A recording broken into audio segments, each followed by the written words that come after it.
What's up, everybody? It's JayViper here. Veilguard has been out for a week, and we're hearing some rumors that it still hasn't even touched 1 million units sold. Refunds are through the roof. It's crazy how much you can get for a trade-in. It's almost nothing. You might as well not even trade it in. And Demion has had an insider weigh in and tell him what the numbers seem to be in the inside. I'm going to push back on a little bit because I think it's higher, but I still think it's really, really bad. We'll get to it right after you like, subscribe, and hit that notification bell. JayViper is awesome. He's so good looking. He's got the crown in all. So before we get into it, looks like we're doing real bad right here on a Friday. I made a prediction last week that it wouldn't touch 90K, but it would come close, and that by Friday it would be having a hard time reaching 50,000, and it looks like that is the case. That is the track. We'll see what the weekend bump has in store, but I don't think it's going to be all that great. So what we're hearing is that this is actually selling worse than Star Wars Outlaws. So our understanding about Outlaws is it sold right around 1 million copies, maybe just a little bit more. So if this is worse than that, we're talking about under 1 million units sold across all platforms. And remember, this released on Steam, so that's damning because Outlaws was at least on Ubisoft on PC. So the fact that Veilguard's on Steam, and if this is true, then that is horrible news. So at that Park Place, we're reading that Endymion revealed that a source shared with him that the game has only sold about 500,000 copies, which is just about half what rumored regarding Star Wars Outlaws, which I said was about 1 million. So this came from the same source that shared the previous Dragon Age pre-order numbers with, which was in his video a few days back, I guess. So according to them, pre-orders for Veilguard were less than initially thought. So there's about 115,000 total pre-orders across all platforms, so digital and physical. So he's now saying that those numbers were actually high. It looks like 75,000, which honestly sounds really low to me. I don't personally think this is quite correct, especially for as long as it did at least sit on Steam in the top 5. Well, that doesn't mean this is wrong, because what did Dragon Age really have to go against? It had Call of Duty that released the week before, and it finally passed it on release on Steam. But the fact is, if you're getting Call of Duty, chances are you already had it. It's always going to be kind of high. So how many units is that really moving? I do have a few numbers that we're going to crunch in just a few moments, but let's keep going. And here's the thing, is that players are refunding the game in droves, and that is so true. Do you know right now, if you go to GameStop and trade in a Veilguard copy, that you are only going to get $20 for that game?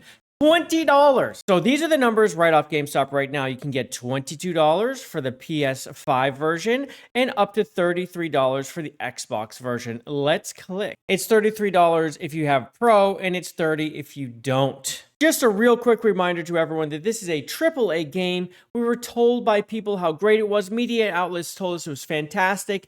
People are returning hard copies that they wanted in droves. The game does not have replay value, on top of the fact that it is just a messy, badly written, poor combat game. I mean, the game is awful and no one's buying it, and the people who seem to want to return it. So I guess the BioWare higher-ups thought the game would skyrocket past 100,000 concurrent players on Steam during launch. So the interesting part, and what we could not see, was the EA subscription service, the EA Play Pro, where you had to pay about $18 after tax to play the game. So with that, you can play Veilguard, and that's how I played it, because I was not going to buy this game, right?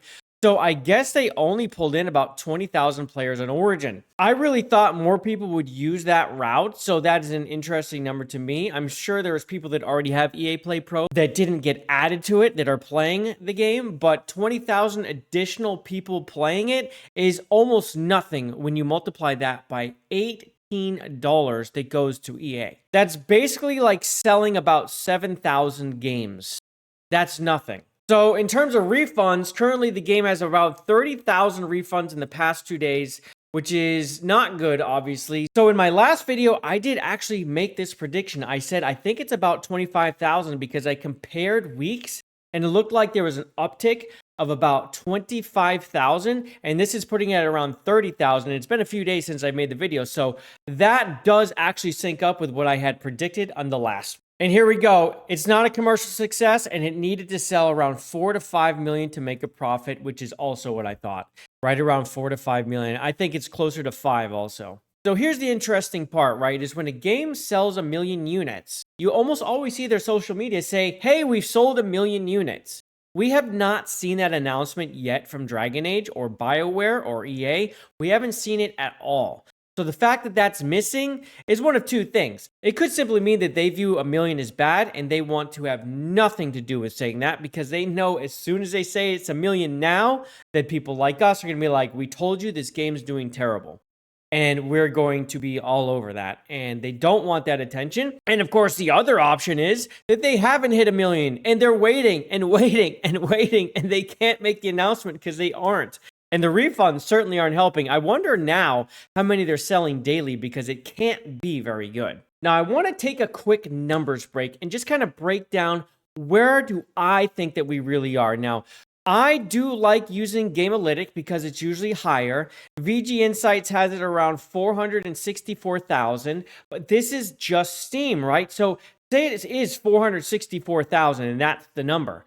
Well, that's only Steam. For sure, it sold on PS5, at least some, and I have some numbers to go over with that. I think there's no way it's a 500,000, but I do think we're short of the million number. So let's start getting into the numbers real quick. If we go over to VG Insights right now, they are predicting 496,000 units sold. And if we look over at Gamealytic, we're looking at 603. That's the median, but they have a pretty wide margin between 300 and 905 right now. There's no way it's 905. I think the median is pretty close to where we're supposed to be right here. So you take those numbers and then we move over to PSN profiles. Now, 3,743 people who have a profile over here have the game in their library. So what we do is we have to go over the PS5 leaderboard, go to the end, and see how many people have a PS5 account.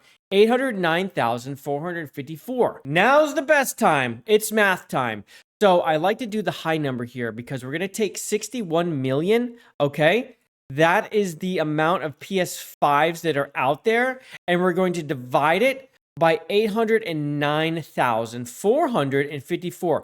This is going to give us our multiple. So we're going to say 75, okay? So we take that, right? We're going to say, so basically that's telling us that the amount of people on PSN profiles is 1/75th of the amount of people that actually have a PS5. That's actually a really good amount of people to look at, because that's even more accurate than polling stations before elections, okay? I mean, we're talking about 1/75th of the amount of people. That's actually a really good group. So we're going to take this number, 75.35, and we're going to multiply it by 3,743, and this will give us how many copies roughly across all PS5s if all PS5s were active. I've heard things like there's about 48 to 50,000 actual active users on PS5, but I haven't found proof that that's a number. So what we're going to do is just use the high number here just to be on the safe side. And so when we do that, we get 282,000, basically 282,000 copies. So this leaves out Xbox. Now, Xbox has about 1/3 of the amount of users that PlayStation does. I mean, it has way undersold. So just do a quick divide by 3, and we're going to get the Xbox numbers. So we're going to add that. So we'll just add that to the 282,000. And we have a rough user base from PlayStation and Xbox together. All right, so I have that number there from PlayStation and Xbox, and we're going to go ahead and add it to the 603,000. And what do we have? 979,000. We are short the million. I don't know how many they could have possibly moved over there on the EA app. Not very many people purchase that way. I don't think it's very much, but I think whatever number we have is going to be a little short, because we know 20,000 people used EA Play Pro, which is the easiest and cheapest way to play the game. And I would imagine more people did that. So let's just say another 20,000 bought it on the EA app. Where does that put us? 999,000, short of 1 million. Maybe real soon we're going to hear an announcement that they hit 1 million, but the fact is that the refunds keep coming. So I wonder if this number is just going up and down. I didn't even look at this number till I did the math right now. This is actually incredible. We're at 999,000 units sold. We aren't quite at 1 million. I think this is actually closer to the real number. I don't think it's 500K across all platforms. I think the 500K was a Steam number.